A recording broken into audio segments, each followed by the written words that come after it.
अस्सलाम वालेकुम स्टूडेंट्स। आज हम नया चैप्टर स्टार्ट करेंगे जिसका नाम है किंगडम प्लांटी। किंगडम प्लांटी में हम पढ़ेंगे प्लांट्स के बारे में। किंगडम प्लांटी में बेसिकली प्लांट्स आ जाते हैं। जिस तरह से हम ऑलरेडी कुछ किंगडम्स के बारे में पढ़ चुके हैं, किंगडम प्रोटिस्टा के बारे में, किंगडम फंजाई के बारे में, किंगडम मोनेरा के बारे में, तो उनमें जितने भी ऑर्गेनिजम्स आते थे हमने उन सब की करेक्टरिस्टिक्स के बारे में पढ़ा कि उनकी क्या क्या आगे से टाइप्स आ जाती हैं, क्या क्या क्लासिफिकेशन है उनकी, उनका मोड ऑफ न्यूट्रिशन क्या है, मोड ऑफ रिप्रोडक्शन क्या है। ठीक है, इसी तरह से अब हम किंगडम प्लांटी में प्लांट्स को डिटेल में पढ़ेंगे कि प्लांट्स किस तरह से न्यूट्रिशन हासिल करते हैं, प्लांट्स किस तरह रिप्रोडक्शन करते हैं, प्लांट्स में आगे से फर्दर कौन कौन सी टाइप्स आ जाती हैं। ठीक है, तो जो किंगडम प्लांटी है, किंगडम प्लांटी, इसको हम आगे से फर्दर दो ग्रुप्स में डिवाइड करते हैं, दो डिवीजन्स में डिवाइड कर देते हैं। उसका नाम है ब्रायोफाइटा एंड ट्रैकियोफाइटा। ठीक है, ये दो ब्रांचेस आपको दिखाई दे रही हैं। दो ग्रुप्स में हम प्लांट्स को डिवाइड करते हैं, ब्रायोफाइटा और ट्रैकियोफाइटा। दोनों में मेन डिफरेंस क्या है? जो ब्रायोफाइटा हैं उसमें नॉन वेस्कुलर प्लांट्स आ जाते हैं और जो ट्रैकियोफाइटा है उसमें वेस्कुलर प्लांट्स आ जाते हैं। नॉन वेस्कुलर और वेस्कुलर का क्या मतलब है? ऐसे प्लांट्स जिनमें वेस्कुलर बंडल नहीं होता उनको हम नॉन वेस्कुलर प्लांट्स कहते हैं, यानी कि ब्रायोफाइटा। और ऐसे प्लांट्स जिनमें वेस्कुलर बंडल होता है उनको हम कहते हैं वेस्कुलर प्लांट्स, और उसमें आ जाते हैं ट्रैकियोफाइटा।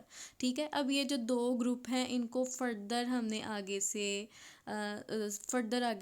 छोटी क्लासेस में डिवाइड किया हुआ है, छोटी डिवीजन्स में डिवाइड किया हुआ है। जिस तरह से ये टेबल आपको दिखाई दे रहा होगा, जो ब्रायोफाइटा है उसको हमने 3 डिवीजन्स में डिवाइड किया हुआ है, सब डिवीजन, यानी कि ब्रायोफाइटा की भी आगे से कितनी डिवीजन्स हैं? 3। और ट्रैकियोफाइटा जो है उसकी आगे से कितनी सब डिवीजन्स हैं? 4।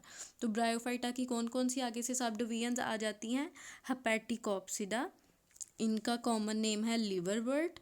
फिर सेकंड डिवीजन है मस्की या फिर ब्रायोप्सिडा, इनका कॉमन नेम है मोसिस। तीसरी जो सब डिवीजन है उसका नाम है एंथोसिरोप्सिडा और इनका कॉमन नेम है हॉर्नवर्ड्स। ठीक है, जैसे ही हम आगे चैप्टर में प्रोसीड करेंगे हम इन तीनों सब डिवीजन्स को डिटेल में पढ़ेंगे एक एक करके। इसी तरह से जो दूसरी ग्रुपिंग है किंगडम प्लांटी की, उसको हम बोलते हैं ट्रैकियोफाइटा, यानी जिसमें वेस्कुलर प्लांट्स आ जाते हैं। उनकी आगे से 4 सब डिवीजन्स हैं और 4 सब डिवीजन्स के अलावा इसमें 3 क्लासेस भी आ जाती हैं। ठीक है, सब डिवीजन्स कौन कौन सी हैं? सिलोप्सिडा, विस्क फर्न जिसको हम बोलते हैं, लाइकोप्सिडा जिसको क्लब मोसिस बोलते हैं, स्फीनोप्सिडा जिनको हॉर्स टेल्स बोलते हैं, एंड टिरोप्सिडा जिसको हम फर्न सीड प्लांट्स बोलते हैं। क्लासेस कौन कौन सी हैं?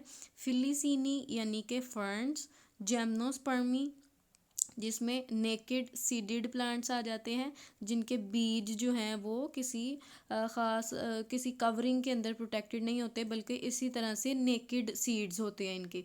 फिर आ जाती है क्लास एंजियोस्पर्मी जिसमें फ्लावरिंग प्लांट्स आ जाते हैं, ऐसे प्लांट्स जो फ्लावर्स प्रोड्यूस करते हैं। ठीक है, तो ये जो है बेसिक एक क्लासिफिकेशन है किंगडम प्लांटी की, यानी कि दो क्लासेस हैं, ब्रायोफाइटा और ट्रैकियोफाइटा। ब्रायोफाइटा जो हैं वो non vascular plants, Tracheophyta vascular plants. और आगे से इनकी मज़ीद हमने डिवीजन्स भी देख ली। इन सारी जो डिवीजन्स को और क्लासेस जो हमने पढ़ी हैं इनको हम एक एक करके डिटेल में आगे चैप्टर में पढ़ेंगे।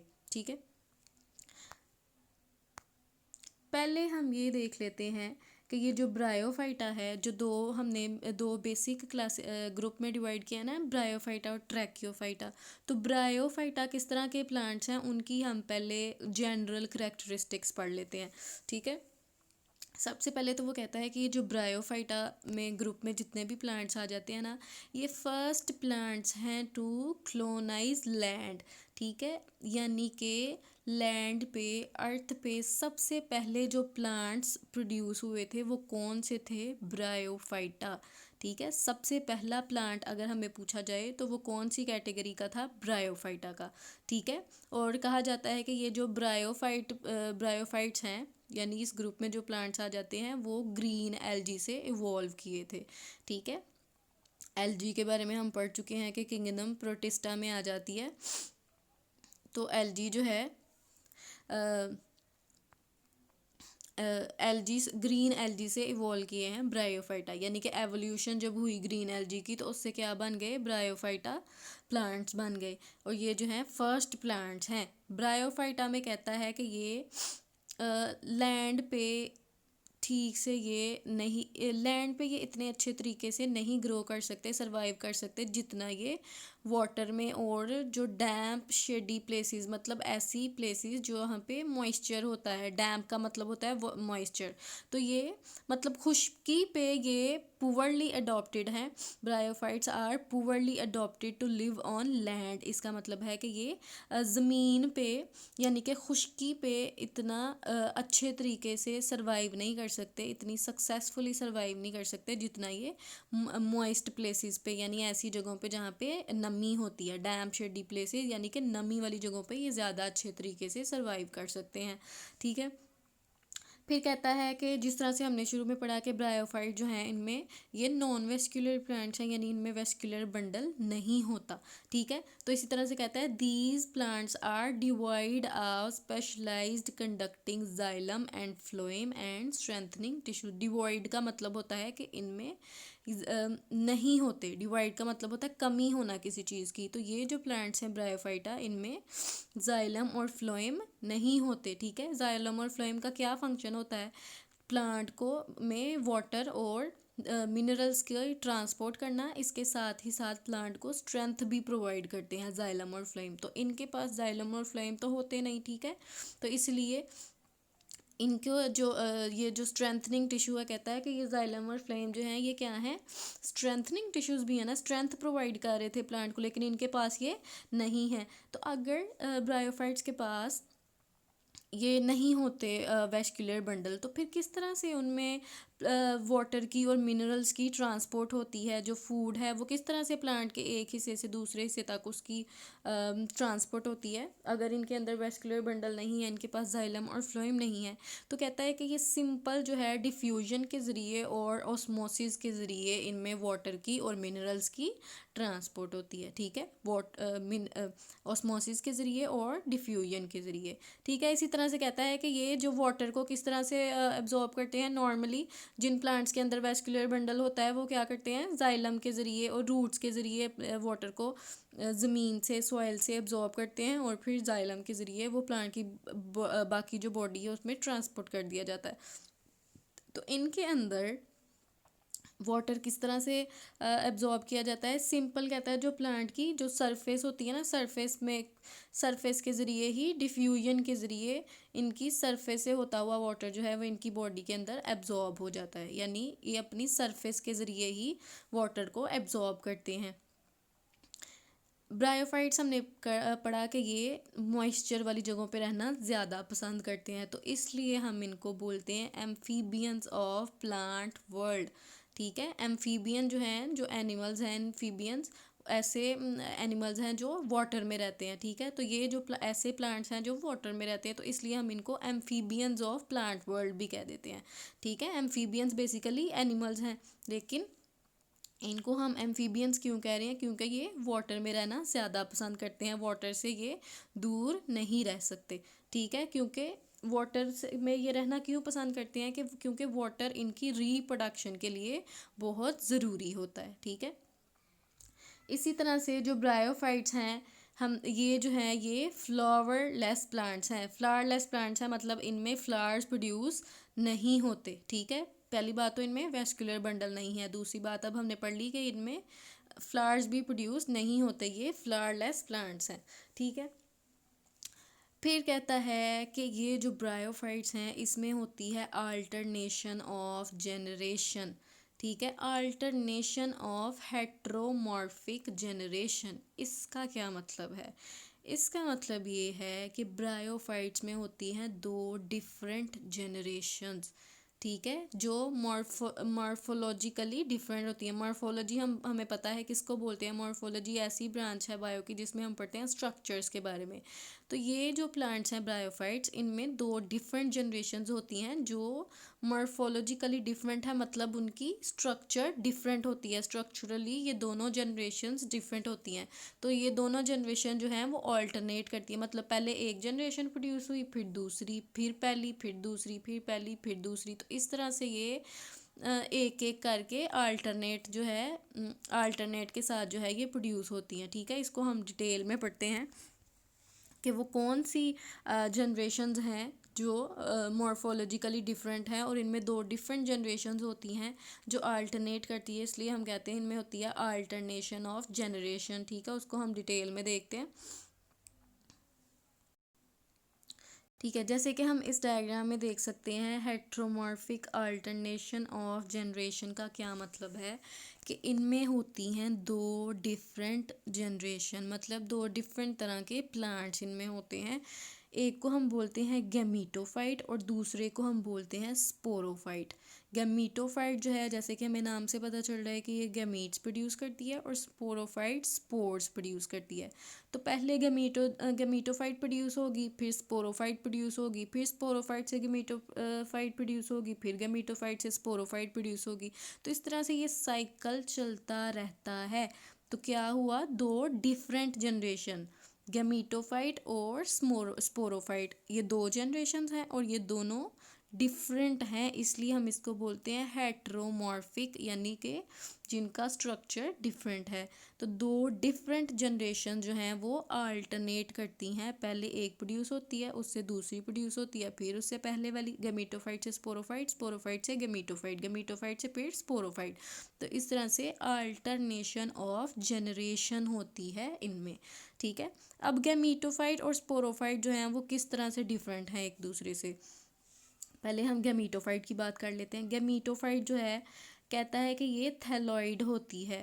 थैलस के बारे में हम ऑलरेडी पढ़ चुके हैं। थैलस एक ऐसी बॉडी है जिसमें रूट, शूट और स्टेम नहीं होते। ठीक है, उसको हम बोलते थे कि ऐसी बॉडी को हम बोलते हैं थैलस। ठीक है, तो गैमीटोफाइट जो है बेसिकली ये भी थैलस की तरह की होती है, इसमें रूट, शूट और स्टेम नहीं होते, लेकिन रूट्स, शूट्स और स्टेम की तरह के स्ट्रक्चर्स हो सकते हैं। ठीक है, रूट्स, शूट्स और स्टेम तो नहीं, लेकिन उनके जैसे, उनसे मिलते जुलते स्ट्रक्चर्स इनमें होते हैं। जिस तरह के रूट से मिलते जुलते जो स्ट्रक्चर हैं उनको हम क्या कहते हैं, राइजोइड्स। राइजोइड, जिस तरह रूट का क्या फंक्शन होता है, प्लांट को ज़मीन में एंकर करना।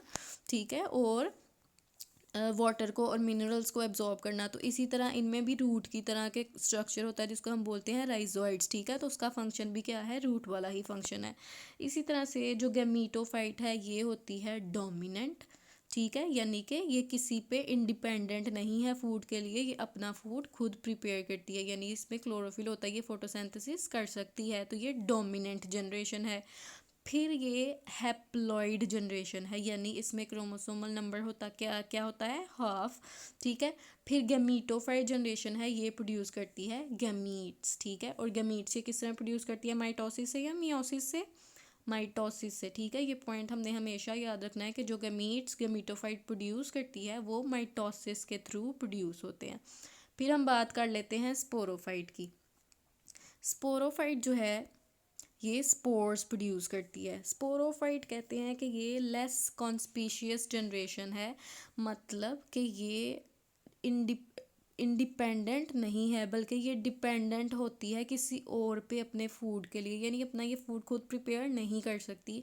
ये गैमीटोफाइट पे डिपेंड कर रही होती है फूड के लिए, अपना फूड ये खुद प्रिपेयर नहीं कर सकते। क्यों? क्योंकि इनके पास क्लोरोफिल नहीं होता। ठीक है, तो इसलिए स्पोरोफाइट जो है ये लेस कॉन्स्पीशियस है और ये डिपेंड करती है गैमीटोफाइट के ऊपर। स्पोरोफाइट की अगर हम बॉडी का स्ट्रक्चर देखें तो इसमें तीन पार्ट्स आ जाते हैं, फुट, सीटा एंड कैप्सूल। ठीक है, एक कैप्सूल की तरह का स्ट्रक्चर है जिस तरह कि हमें डायग्राम की तरह दिखाई दे रहा है। फिर स्टेम की तरह का स्ट्रक्चर होता है इनमें जिसको हम सीटा बोलते हैं, और रूट की तरह का स्ट्रक्चर होता है जिसको हम फुट बोलते हैं। ठीक है, फिर जो स्पोरोफाइट है ये जो स्पोर्स प्रोड्यूस करती है ये प्रोड्यूस करती है मियोसिस के थ्रू। गैमीट्स की जब हमने बात की थी तो गैमीट्स प्रोड्यूस हो रहे थे माइटोसिस के थ्रू, स्पोर्स कैसे प्रोड्यूस हो रहे हैं, मियोसिस के थ्रू। ठीक है, फिर जो ये स्पोर्स प्रोड्यूस करती है वो होते हैं होमोस्पोर्स। ठीक है, यानी ये एक ही तरह के स्पोर्स प्रोड्यूस करती है। करती है स्पोरोफाइट। डिफरेंट तरह के स्पोर्स यानी कि मेल स्पोर्स या फीमेल स्पोर्स नहीं प्रोड्यूस करती। एक ही तरह के स्पोर्स होते हैं जो आगे से मेल प्लांट भी बना सकते हैं, फीमेल प्लांट भी बना सकते हैं, या फिर ऐसा प्लांट जिसमें दोनों ही सेक्स ऑर्गन्स होते हैं, मेल और फीमेल। ऐसे हम प्लांट्स को क्या बोलते हैं, हर्मैफ्रोडाइट, जिसमें दोनों सेक्सेस एक ही प्लांट के अंदर प्रेजेंट होती हैं। ठीक है, तो ये जो स्पोर्स प्रोड्यूस करते हैं वो सेम स्पोर्स होते हैं, यानी कि उसमें मेल फीमेल की कोई डिस्टिंक्शन नहीं होती। ठीक है, तो अब हमें समझ आ गई कि हेट्रोमॉर्फिक अल्टरनेशन ऑफ जनरेशन क्या है, कि दो डिफरेंट जनरेशन्स हैं जो मॉर्फोलॉजिकली डिफरेंट हैं और वो अल्टरनेट करती हैं। पहले एक प्रोड्यूस होती है, फिर उससे दूसरी, फिर उससे पहले वाली प्रोड्यूस होती है। ठीक है, अब ये जो पूरा प्रोसेस है हेट्रोमॉर्फिक अल्टरनेशन और जनरेशन का, उसको हम थोड़ा सा डिटेल से देख लेते हैं। ठीक है, लाइफ साइकिल को हम देख लेते हैं कि किस तरह से स्पोरोफाइट से गेमीटोफाइट और गेमीटोफाइट से स्पोरोफाइट बनता है। ठीक है, ये जो लाइफ साइकिल है, इस साइकिल एक साइकिल की फॉर्म में ड्रॉ कर लिया मैंने ताकि समझने में आसानी हो। ठीक है, स्टार्ट हम कहाँ से करेंगे, ये जहाँ पे आपको स्टार्ट लिखा हुआ दिखाई दे रहा है ना स्पोरोफाइट के पास, यहाँ से हम एक्सप्लेन करना स्टार्ट करेंगे। ठीक है, अब लेट सपोज के एक स्पोरोफाइट वाला प्लांट है। ठीक है, अब स्पोरोफाइट जो है वो क्या करेगा, स्पोर्स प्रोड्यूस करेगा ना। तो स्पोरोफाइट के अंदर होता है स्पोरेंजिया, स्पोरेंजिया में होती है मियोसिस, मियोसिस के रिजल्ट में बनते हैं हैप्लॉइड स्पोर्स। ठीक है, सबसे पहले हमने कहा स्पोरोफाइट से हम स्टार्ट कर रहे हैं। स्पोरोफाइट में है स्पोरेंजिया, स्पोरेंजिया में हुई मियोसिस, मियोसिस के रिजल्ट में बने हैप्लॉइड स्पोर्स। फिर स्पोर्स जब जर्मिनेट करेंगे तो वो बना देंगे हैप्लॉइड गैमीटोफाइट। स्पोर्स हैप्लॉइड थे ना, तो उनसे आगे से जो गैमीटोफाइट बनेगी वो कैसी होगी, हैप्लॉइड होगी या डिप्लॉइड होगी? डेफिनेटली हैप्लॉइड होगी, क्योंकि स्पोर्स ही हैप्लॉइड है। ठीक है, तो हैप्लॉइड स्पोर्स जर्मिनेट किए तो उनसे बन गई हैप्लॉइड गैमीटोफाइट। अब गैमीटोफाइट जो है ऐसी जनरेशन है जो अब गैमीट्स प्रोड्यूस करेगी। जैसे स्पोरोफाइट जो थी पीछे उसने स्पोर्स प्रोड्यूस किए ना, तो गैमीटोफाइट जो है ये अब आगे जाके क्या करेगी, गैमीट्स प्रोड्यूस करेगी। अब जो गैमीटोफाइट है इसके अंदर होते हैं दो different sex organs, male sex organ और फीमेल सेक्स ऑर्गन। जो मेल सेक्स ऑर्गन होता है उसको हम बोलते हैं एंथ्रीडिया। ठीक है, और जो फीमेल सेक्स ऑर्गन है उसको हम क्या बोलते हैं, आर्चिगोनिया। गैमीटोफाइट के अंदर दो तरह के सेक्स ऑर्गन्स हैं, एक है एंथ्रीडिया जो मेल गैमीट प्रोड्यूस करेगा, और दूसरा है आर्चिगोनिया जो फीमेल गैमीट्स प्रोड्यूस करेगा। अब एंथ्रीडिया जो है ये क्या प्रोड्यूस करेगा, जिस तरह से मेल गैमीट जो है वो क्या होते हैं, स्पर्म्स होते हैं ना, तो यहाँ पे जो एंथ्रीडिया जो मेल गैमीट प्रोड्यूस करेगा उसको हम बोलेंगे एंथीरोजॉइड्स, और आर्चिगोनिया जो फीमेल गैमीट प्रोड्यूस करेगा उसको हम बोलेंगे एग। ठीक है, तो जो मेल गैमीट्स थे एंथ्रीडिया ने प्रोड्यूस किए वो उसको हम एंथीरोजाइड्स बोल रहे हैं। मेल गैमीट्स जो हैं वो मोटाइल होते हैं, यानी कि वो मूव कर सकते हैं, और दूसरी चीज़ ये कि वो बहुत ज़्यादा क्वांटिटी में प्रोड्यूस होते हैं। ठीक है, लेकिन जो एग है, जो फीमेल गैमीट है, वो एक ही प्रोड्यूस होता है, सिंगल, उसका नंबर क्या है 1, और वो मूव नहीं कर सकता, वो आर्चिगोनिया के अंदर ही रहता है। लेकिन जो फीमेल मेल गैमीट्स है ना एंथीरोजाइड्स, वो एंथ्रीडिया से भी से बाहर मूव कर सकते हैं।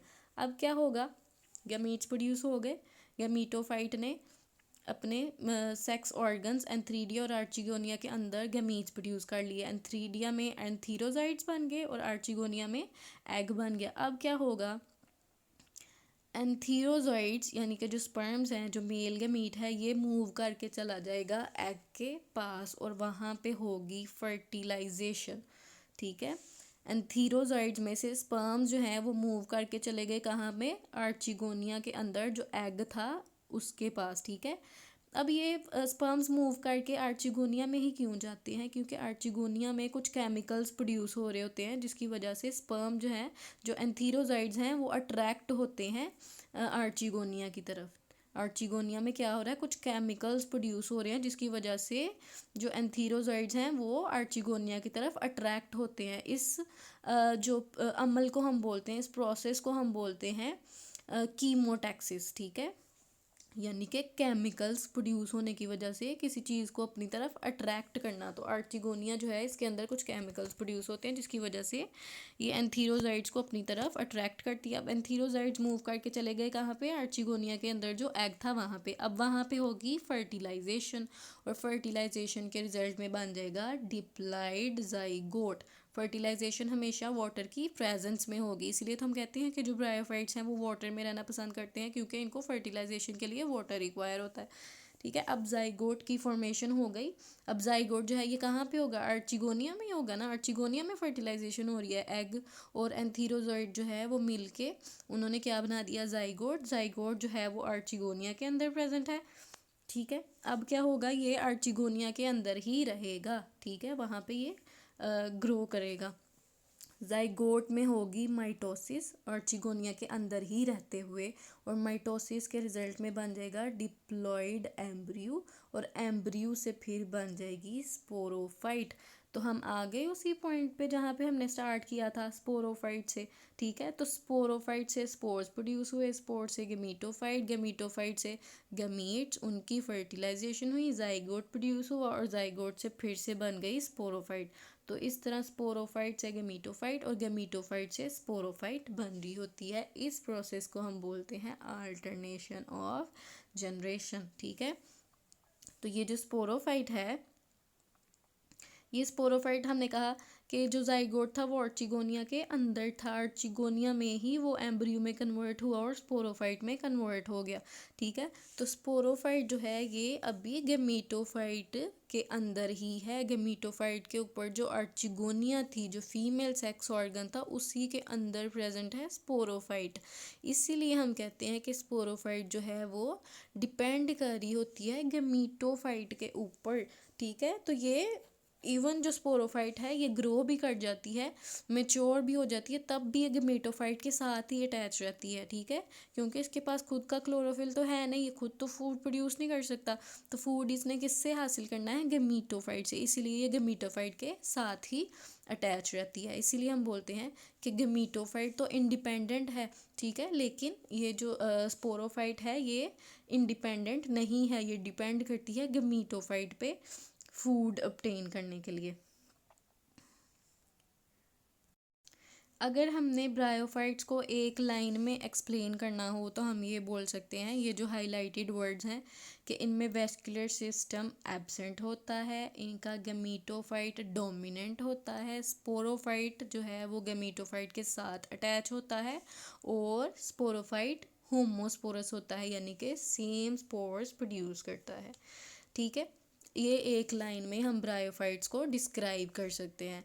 अब ये हम देख लेते हैं कि जो ब्रायोफाइट्स के बारे में हमने पढ़ा कि ये लैंड पे, यानी कि ज़मीन पे, खुश्की पे ये इतने वेल अडॉप्टेड नहीं है जितना ये वाटर में है, यानी कि ये वाटर में मॉइस्चर में ज़्यादा अच्छे तरीके से रह सकते हैं एज़ कम्पेयर टू लैंड।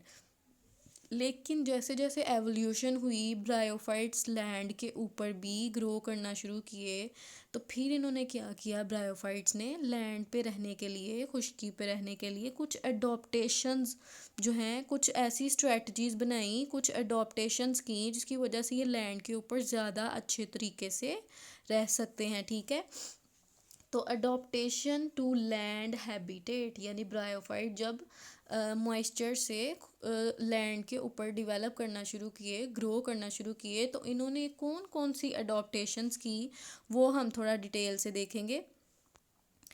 ठीक है, सबसे पहली जो अडोप्टेशन ब्रायोफाइट्स ने की वो है compact multi cellular plant body. इनकी जो प्लांट की बॉडी है वो मल्टी सेलुलर है और कम्पैक्ट है। कम्पैक्ट का मतलब है कि इनके जो सेल्स हैं वो बहुत ही टाइटली पैक्ड हैं इनकी बॉडी के अंदर। तो इसका पर्पस क्या है, सेल्स को टाइटली पैक करने का। बेसिकली सेल्स को टाइटली, जो प्लांट की बॉडी है, ब्रायोफाइट की प्लांट की बॉडी, उसमें सेल्स को बहुत ही टाइट, कम्पैक्ट का मतलब होता है टाइटली उन सेल्स को पैक करना। उसका मकसद ये होता है कि सेल्स जो हैं वो बाहर की इन्वायरमेंट के साथ कम से कम एक्सपोज हों। ठीक है, ताकि इनका जो जितना ज़्यादा सेल्स एनवायरनमेंट के साथ एक्सपोज होंगे उतना ज़्यादा उनका जो वाटर है वो लॉस होगा। ठीक है, तो वाटर के लॉस को प्रिवेंट करने के लिए, यानी कि पानी के जो लॉस है उसको रोकने के लिए इन्होंने कम्पैक्ट मल्टीसेलुलर प्लांट बॉडी बना ली, ठीक है। यानी कि जो इनके सेल्स थे इनकी बॉडी में उनको बहुत टाइटली पैक कर लिया ताकि ये कम से कम इन्वायरमेंट के साथ उनका इंटरेक्शन हो और वाटर कम से कम लूज़ हो। इसके अलावा इन्होंने अपनी बॉडी के ऊपर जो है वो एक क्यूटिकल की लेयर बना ली है, ठीक है। क्यूटिकल की लेयर जो है वो भी क्या करती है, वाटर के लॉस को रोकती है। फिर आ जाता है सेकंड पॉइंट, ये क्या करते हैं, इनके जो फोटोसिंथेटिक टिश्यूज़ हैं, ठीक है। फोटोसिंथेटिक टिश्यूज़ कौन से होते हैं नॉर्मली प्लांट्स के, जो लीव्स में जो सेल्स होते हैं जिनके अंदर क्लोरोफिल होता है, ठीक है, उनको हम बोलते हैं फोटोसिंथेटिक सेल्स। और सेल्स मिलके क्या बनाते हैं, फोटोसिंथेटिक टिश्यू। तो इनके जो फोटोसिंथेटिक टिश्यूज़ हैं उसके अंदर इन्होंने एक स्पेशल तरह के चैम्बर्स बनाए होते हैं, खाने, ठीक है। चैम्बर्स हम किसको बोलते हैं, खानों को बोलते हैं ना। तो स्पेशल चैम्बर्स होते हैं इनके फोटोसिंथेटिक टिश्यूज़ में। उसका मकसद क्या होता है, कार्बन डाइऑक्साइड को एब्जॉर्ब करना, ठीक है। उन चैम्बर्स के अंदर ये क्या कर लेते हैं, कार्बन डाइऑक्साइड को एब्जॉर्ब कर लेते हैं, स्टोर कर लेते हैं। और हमें पता है कि कार्बन डाइऑक्साइड जो है वो फोटोसिंथेसिस के प्रोसेस में इस्तेमाल होती है। तो ये क्या करते हैं, अपने वो जो फोटोसिंथेटिक टिश्यूज़ हैं उनके अंदर ये स्पेशल चैम्बर्स बनाते हैं जिसमें ये कार्बन डाइऑक्साइड को एब्जॉर्ब कर लेते हैं। फिर जैसे हमने पढ़ा, थर्ड पॉइंट पे आ जाते हैं कि इनके पास स्पेशल स्ट्रक्चर होते हैं जिनको हम क्या बोलते हैं, राइजोइड्स। राइजोइड्स हमने पढ़ा था कि रूट की तरह के स्ट्रक्चर्स होते हैं जिसके ज़रिए ये क्या करते हैं, वाटर को एब्जॉर्ब करते हैं और प्लांट को एंकर करते हैं सॉइल के अंदर। फिर जो है इनमें आ जाती है फोर्थ पॉइंट, हेट्रोगैमी। हेट्रोगैमी मतलब डिफरेंट तरह के ये गमीट्स प्रोड्यूस करते हैं, जैसे कि हमने पढ़ा एग्स और स्पर्म्स, ठीक है, जिनको हम एंथीरोजाइड्स बोल रहे थे।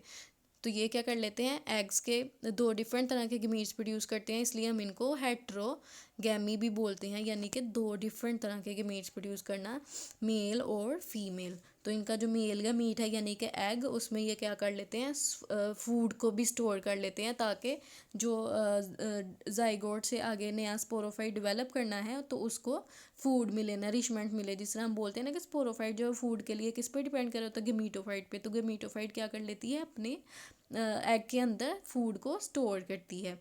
फिर हम आ जाते हैं फिफ्थ पॉइंट पे, जो इनके गमीट्स हैं, हमने कहा कि वो जो गमीट्स थे वो किस में प्रोड्यूस हो रहे थे, जो मेल गमीट था वो प्रोड्यूस हो रहा था आर्चिगोनिया एंथ्रीडिया में, और फीमेल गमीट प्रोड्यूस हो रहा था आर्चिगोनिया में। तो ये स्पेशल जो थे वो सेक्स ऑर्गन्स थे, स्ट्रक्चर्स थे, तो इनके अंदर प्रोड्यूस होते हैं गमीट्स। और इन ऑर्गन्स का क्या मतलब मकसद होता है, प्रोटेक्ट करना गमीट्स को। एंथ्रीडिया किसको प्रोटेक्ट कर रहा होता है, मेल गमीट्स को, यानी कि एंथीरोजाइड्स को। और आर्चिगोनिया किसको प्रोटेक्ट कर रहा होता है, एग को, ठीक है। इसी तरह से इनके हमने पढ़ा, जब फर्टिलाइजेशन हो जाती है और जाइगोट बनता है, उससे एम्ब्रियो बनता है, वो कहाँ पे रहता है, एम्ब्रियो जो है वो गैमीटोफाइट के ऊपर ही, आर्चिगोनिया में ही जो है वो रहता है और वहीं पे वो डिवेलप करता है, ठीक है। तो इस तरह से एम्ब्रियो जो है वो प्रोटेक्टेड रहता है। इसी तरह से हमने पढ़ा, इनमें होती है अल्टरनेशन ऑफ जनरेशन, यानी कि स्पोरोफाइट और गमीटोफाइट। तो इसका फ़ायदा क्या होता है प्लांट को, दो डिफरेंट जनरेशन्स प्रोड्यूस करने का, कि इसकी वजह से वेरिएशन आती है जेनेटिक मेकअप में, ठीक है। जिस तरह से हम मियोसिस में पढ़ते हैं ना, क्रॉसिंग ओवर होती है, जीन्स का तबादला होता है जिसकी वजह से नए रिकम्बिनेशंस आते हैं और जो नए जनरेशन प्रोड्यूस होते हैं उनमें नई करेक्टरिस्टिक्स आ जाती हैं जिसकी वजह से वो इन्वायरमेंट में ज़्यादा अच्छे तरीके से अडोप्टेड होते हैं। इसी तरह से इनमें भी गमीटोफाइट और स्पोरोफाइट की वजह से जेनेटिक कम्बिनेशंस आते हैं जिसकी वजह से ये अच्छे तरीके से सर्वाइव कर सकते हैं इन्वायरमेंट में।